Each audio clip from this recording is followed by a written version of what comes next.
You know how the saying goes, red sky at night, sailor's delight. But green sky, run. I know that's not really part of the saying, but you gotta get to shelter quick. I recently learned about this green in the sky phenomenon, and it turns out that it's usually a sign of severe thunderstorms coming, often with hail the size of golf balls or eggs. I gotta clean this up. From what I've been able to learn about this green in the sky phenomenon is, for one thing, it is incredibly rare. So most people will likely go their entire lives never seeing it even once. But for another thing, and this is just me being picky with wording, when it does happen, it turns out it's the clouds that are glowing green, not the sky itself. The sky is never green outside of Aurora Borealis, but that's something separate we're not talking about. And the more I looked into it, the more it's actually kind of weird that the sky never turns green.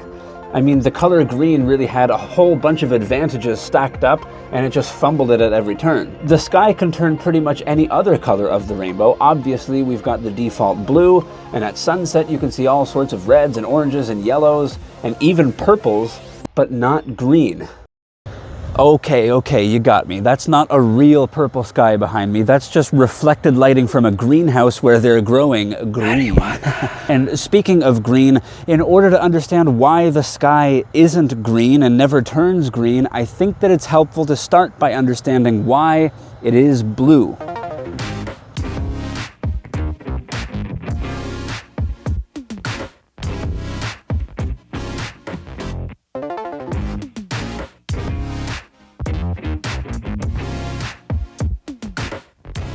In order to understand why the sky is blue, there are three things that I think are useful to know a little bit about first, and those three things are, what is this sky that's turning blue? Second thing is, what is this blue that the sky is turning? And the third thing is, how does the sky interact with different colors? And we'll start with the question of, what is the sky? Well, now that's a very complicated question, and it depends entirely upon what you mean when you say the word sky. In this case, what we're talking about is the atmosphere that is glowing blue. So what's the atmosphere? Well, a simple way of defining the atmosphere is that it is all the air around you that you breathe and all of the air that you don't breathe. It's kind of weird. We often think of something being in the atmosphere as being really high up off the ground, but the atmosphere just starts at ground level. It's like this layer of fluid that we're submerged in and standing at the bottom of. Zooming in on it a little bit, the atmosphere is made up of tiny little particles like oxygen, nitrogen, and a little bit of etc. in there, all just bumbling around, starting at ground level and working their way up towards outer space, and they're getting farther and farther apart, so the atmosphere gets thinner and thinner and thinner as it goes, until eventually it's so thin that it just doesn't exist anymore. The next question, of course, is, what is color? Well, I've talked about color in a previous video of mine, so if you want to hear even more on the subject specifically from me, you can go check that out. But for the context of this video, all you really need to know is that different colors are essentially just different wavelengths of light. And all that means is that light comes in the form of squiggles. The longest squiggles are on the red end of things, and the shortest squiggles are on the purple end of things. And the sun sends us all of these squiggles jumbled together in one neat little package that we call white light, that can then be separated into different colors after the fact. But what's interesting is that the sun doesn't send us all of these colors equally. It discriminates, sending us more of some colors and less of others. And what's super weird is that the sun sends us more green light than anything else. So how does blue end up becoming the dominant color? Now for the good stuff. How does the atmosphere interact with those different wavelengths of light being sent to us from the sun? This isn't going to be a perfect explanation, but it is going to make use of some pretty advanced technology. Markers! And I used the markers to make this pretty picture for you. See, look, this is the sun sending us all of its different wavelengths of light, and it has to cut through all of these different atmospheric particles before eventually making it to us on the ground. And look, that's you. On its way down, the different colors of light will encounter these particles, and the different colors get kind of bounced around, but they get bounced around by different amounts. And so here we have particles in the atmosphere, and we've got light coming in from the sun up here. We've got a little bit of red, a bit more orange, even more yellow, the most green, a little bit less blue, and even less purple. That's sort of a good representation of it. These particles are really tiny and they have an easier job of scattering the shorter wavelengths of light that are over here. So what's going to happen is that as red comes in from the sun, it's going to scatter a little tiny bit, but have a pretty straight path down to the ground. As orange starts coming in, it's going to come in and it's going to be scattered a little bit more than the red did, but it's still going to have a pretty straight path down to the ground. As the yellow starts coming in, there's even more of that, and it's going to scatter even farther. I'm not really following any kind of reasonable path anymore, but it's going to scatter even more and take up more of the sky overall. But then you're going to have green that's going to scatter even more than that. And I'm just being completely weird now. So it's going to scatter even more than that and fill up even more of the sky.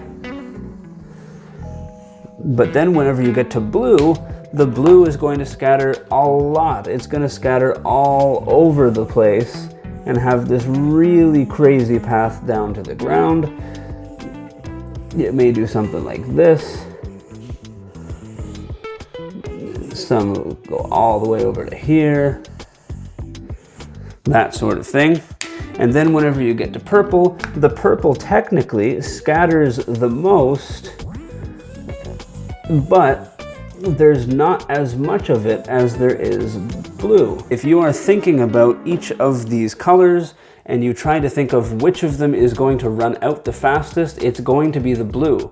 You can kind of see on this page that blue is the dominant color, and that's what happens in the sky. The purple scatters more than the blue does overall, but there's not as much of it to begin with. There's more green overall, but it doesn't scatter quite as much, and the blue kind of hits this sweet spot in the middle, and that's how it becomes the dominant color in the sky. This is a process known as Rayleigh scattering, and if you look it up, there are like thousands of videos already out there on it. I'm just kind of adding mine into the pile. And so while I'm not really going over how exactly Rayleigh scattering works, hopefully this gives you the idea that there is more blueness happening overall in the sky, thus making it the dominant color.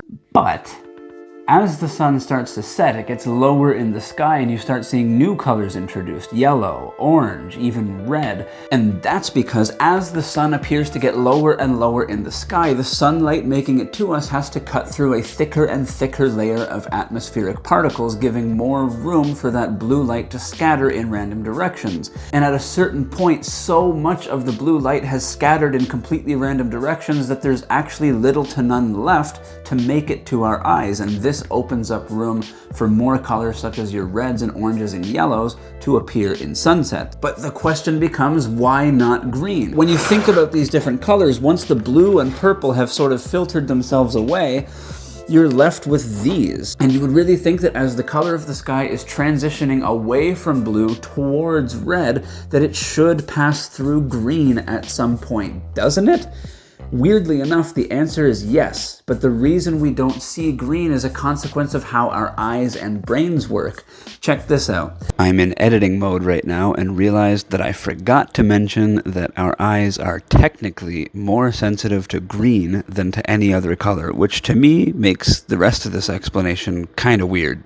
Anyway, the clip I'm recording right now is going to fit right in there. Carry on. When you've got these four colors in the sky, of course, you've got yellow and orange in the middle here that are making this orangey yellow color present in the sky, and what's left is red light and green light. And what's interesting is that the way our eyes and brains perceive color, when you receive red light and green light into your eye at the same time, your brain interprets that signal as yellow.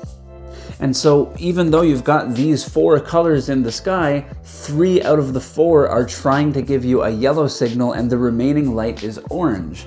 So that is why, even though there is green light in the sky as it transitions from blue towards red, your brain makes it jump over green straight into yellow, and then eventually the green light filters itself away as more of the light scatters away, and you're left with the classic sunset colors anyway, and green never gets an opportunity to take the stage. And so there you have it. That is why the sky is never green, despite the advantages the color green has been given. More green light comes from the sun than any other individual color, but rarely scattering favors the blue. And our eyes are technically more sensitive to green light than any other color, but the fact that there's red present as well means that we end up seeing yellow.